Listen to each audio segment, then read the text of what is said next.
Furina and Kokomi. What is the synergy and the anti-synergy between these two? Well, that's what we'll try and answer in today's video, and I'll be using mostly a C0 Furina. So when you want to try and play Kokomi and Furina together, what you're in essence trying to do is to give Kokomi those wonderful damage bonuses that Furina can give you, and in essence make Kokomi the main DPS or main driver for your team. So this is typically what you would see. So you can see in the background my Kokomi is hitting the enemy for about 12 to 13k on her normal hits, and I'll show you in just a moment what it means to use Furina and gain or utilize the maximum fanfare stacks in terms of damage. So what Furina in essence enables with Kokomi is more so this battle healer kind of playstyle, and it works wonderfully well in a taser team, as I'll show in just a bit. But there are a couple of things that you obviously need to watch out for.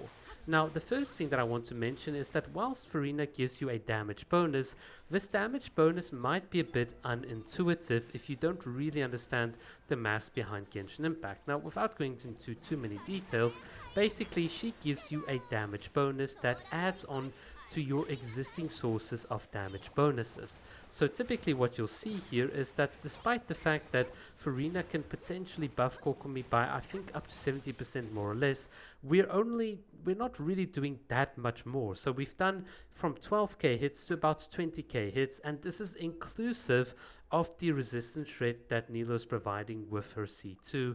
So yes, whilst there is definitely a damage bump up, the damage bump up might not be as significant as you might have thought. And how does this work? Well, basically, since Kokomi is a hydro damage bonus scaler, she, together with her hydro damage goblet, already has like 70% hydro damage bonus in her kit. So if you add, let's say 70% to that from Furina's fanfare stacks or Furina's elemental burst, what you'll notice is that your total damage is only going to increase by about 41% and not 70%.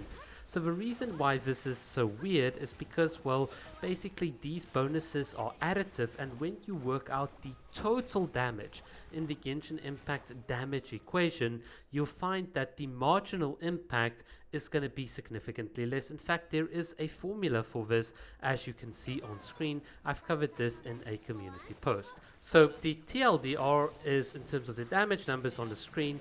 Because my Kokomi is C6 and she's already gotten a hydro damage goblet and she's a sense with hydro damage, the total benefit that I'm getting from Furina is only a 30% or a 31% increase in damage. So for me, it really is worthwhile replacing my hydro damage goblet with an HP percentage goblet. So you'll notice in my community post as well, I was kind of alluding to that fact, but I haven't done it for this showcase.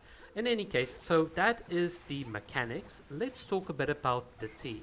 So what you might have noticed here in the background is me trying to play very, very carefully, because one of the problems that you can have with Kokomi and Furina is that whilst you're starting to drain your party's HP, this drain might not be good enough, and particularly because Kokomi's jellyfish can heal your active character as you are moving or cycling through the characters, you might actually prematurely undo the health drain that Furina is inflicting on the team.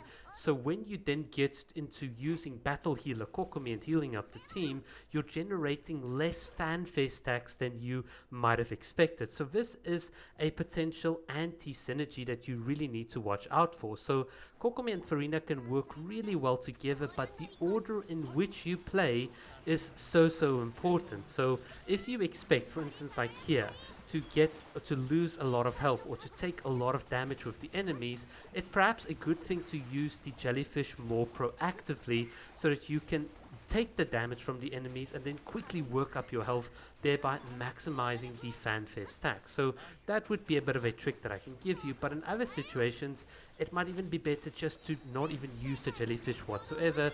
Just use Furina summons to apply hydro, shred your resistance with your VV unit or your animo unit, I call it VV unit, whatever, and then obviously you can then start the attack.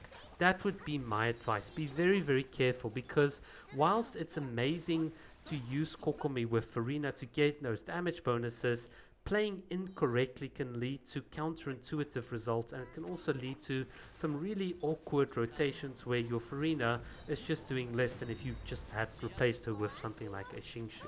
The other thing as well to be aware of is to not put your units in too much danger to try and get or maximize the fanfare stack. So one thing you might be tempted to do is to, for instance, use Fischl, and during her elemental burst you obviously are going to heal back up, but if you're not careful you can actually lose all your health if you're playing too dangerously. So there's a careful and fine balance here, and also when you're engaging with the enemies, make sure that your damage window lines up with the window in which you can deal that damage comfortably. So for instance, the little flying saucer here can actually knock your Kokomi out because her interruptions resistance is not that good, and that means you'll lose out on a lot of damage, and also you're not generating as many of the fanfare stacks for Furina.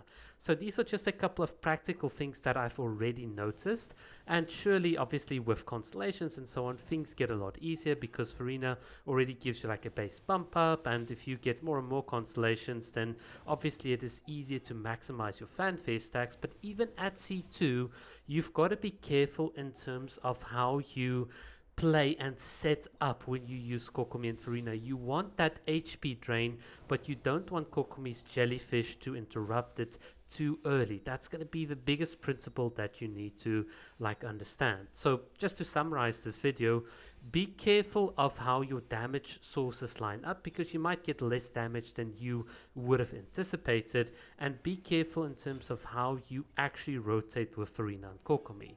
And yeah guys, that's about it for this video. In the future we'll do a couple of more technical deep dives and so on, but just for now I just want to give you a bit of an overview of these two characters. And honestly, I'm really liking Furina as a unit, being able to win all the 50-50s, and as you saw here in the background with the weapon banner, to me made her a very inexpensive unit, but oh goodness, she is incredibly fun to play. So I am just so happy. Thank you guys so much for watching.